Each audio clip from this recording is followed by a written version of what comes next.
Hey, this is Edwin Dearborn coming to you on Growth Driven.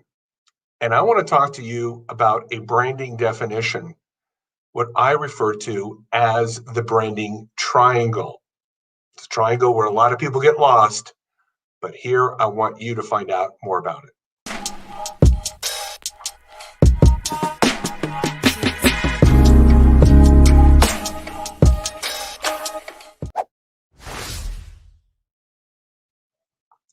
Edwin Dearborn here coming to you on Growth Driven, where not only do I interview business experts that share with you, their expertise and their wisdom. Sorry about that. I'm getting my mic all adjusted. But also we define things in terms of strategies and ideas that would help you grow your brand, whether that's a personal brand, you're working out of your house, or you're a major brand like the gentleman I interviewed yesterday doing $70 million a year in sales. So it doesn't matter the size, the laws, the rules of business all apply. It's just scalability, which is the difference.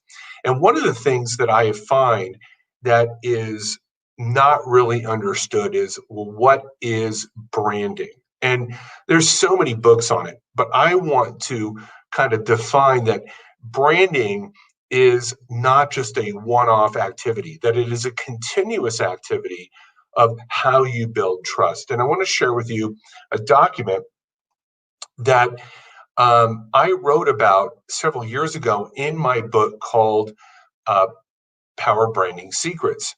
So in that, and I'm just sharing with you a chapter, this is from my Google Docs, what is the branding triangle? And I think when you really understand that there are three major components of branding, it really expands your definition of how to win at the branding game. What I have found is that most people have a very limited definition or no definition about what branding is. And what most people think branding is really referred to as brand identity. So there's brand identity, there's branded content or content management, and then there's customer relationship management. All three are vital to building your brand, and I'll give you examples. So the first point here is brand identity. Brand identity is anything that allows me to identify the brand with my physical senses, whether it's sight, sound, smell. This is my colors, my packaging, my logo, the uniform. It can be a jingle. It can even be the smell of my coffee. It can be the sound of a motorcycle, as in Harley Davidson has patented technology on the sound of their motorcycle. Anything that allows me with my sensory perceptions in the physical universe to identify that as a brand is the brand identity. This is important. You want to stand out uniquely through your artwork, your graphics, your website. All of that I would refer to as brand identity.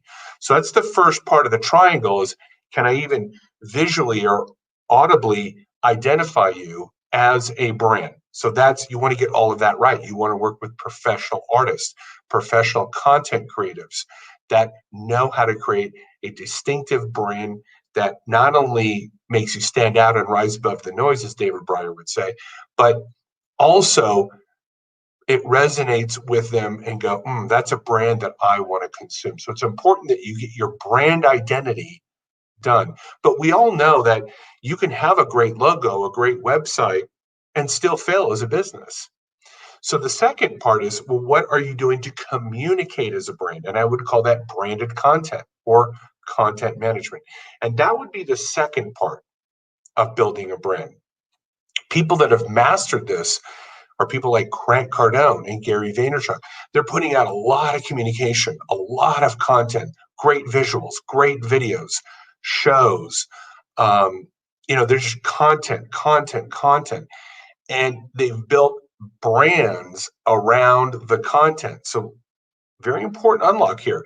You can actually build your brand around content. That's my whole purpose behind Growth Driven. It itself is a brand. The content is a brand. Your content can become a brand, just like a show. Okay, so that's the second part. Are you putting out branded content, podcasts? Are you putting out white papers, blog posts, YouTube videos, memes, infographics? All of this would fit within that content management part of the branding triangle. And then the third part would be customer service. Let's take a look at Nordstrom. Nordstrom has built their brand on great customer service. Look at Chick-fil-A. You go to Chick-fil-A, you're not in line very long. That's part of their brand. How you serve people is a part of your branding. And let me give you a great example of this. If you don't give good service, it will result in bad reviews on Yelp, Google My Business, Facebook, comments, on blogs, etc. So do the Yelp reviews and the Google My Business reviews affect your brand? Absolutely. What people say about you and your service will affect your brand. Thus, great customer service is a part of your brand. It can become the thing that you are known for. And as I say right here, aggregate of all tangibles and intangibles. So the tangibles can be your content, your logo, your website, your uniform, your packaging. The intangibles is how you make people feel. Do you service them well? Do you have empathy as a brand? Do you greet them well as a brand? Do you make them feel special as a brand? All of these factors, the tangibles and the intangibles, when you put together as a package, all of that is what I would refer to as branding. Okay, so when you're building your brand, it can't just be like, well, our branding's done because we got a logo and a great website. My argument is there's a lot of people out there with a great logo and a great website who are broke. Are you communicating? Are you adding value? How do you treat people? All these factors is how we would take the big view of building your brand. Now, if you are looking for someone to work with to elevate your branding and really put in the work, the dedication, the homework, the intuitiveness, the research to building you a power brand, I would love to work with you. Hopefully you got some out of today's edition of Growth Driven. We'll talk to you again soon, and you have a great day. Bye-bye.